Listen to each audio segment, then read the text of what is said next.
Өлүм жазасына өкүм кылынган камактагы кылмышкер акыркы өтүнүчү катары калем менен кагаз сурайт.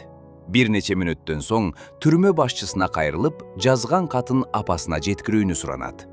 Катта мындай деп жазылган эле: Апа, эгер бул дүйнөдө чыныгы адилеттүүлүк гана өкүм сүрсө, анда мени менен кошо сизди да өлүм жазасына тартмак. Себеби менин ушундай акыбалга түшүп калышыма сиздин да салымыңыз чоң.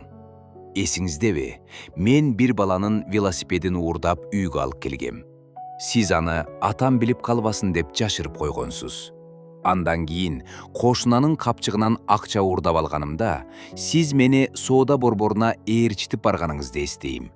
Атам менен көп урушканыңызды, акыры анын үйдөн чыгып кеткени да эсимде.